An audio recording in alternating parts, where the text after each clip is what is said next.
To the members of the Academy, I report to you my observations made on those who observe, specifically on the observations pertaining to a sexual nature. Gossip and sex. Two prominent elements in life, especially in college life.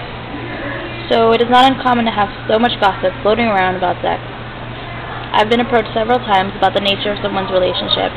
I've listened to their observations, their insinuations, their opinions, and each time, conversation tends to follow the same routine.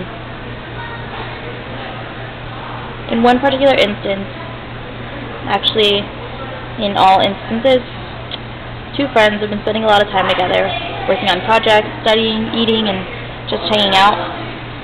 Although the relationship is maximized at a friend level, everyone begins to make their comments on the couple, curious if any sexual attraction exists between the two. Then their imagination convinces them that a sexual tension truly exists.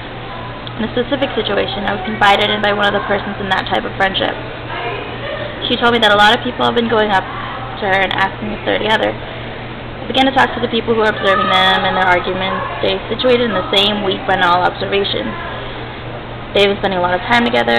They're always making jokes to each other. I try to think of more observations, but really, those are pretty much the only arguments that have ever surfaced. At the time, it sounded like so much more, I guess, because they repeat the observations in different circumstances. Weeks pass, and she continues to be questioned about her friend. By now, this triggered her brain to ask the same questions as her observers.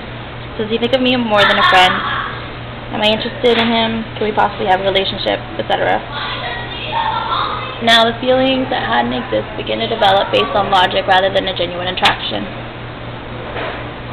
After finding that everyone makes the same general observations about people based solely on time and chemistry, I was curious to see if I could generate any similar comments by using two people out of the norm and apply the same approach. As I was walking down with a friend of mine, we spot two men sitting together having lunch.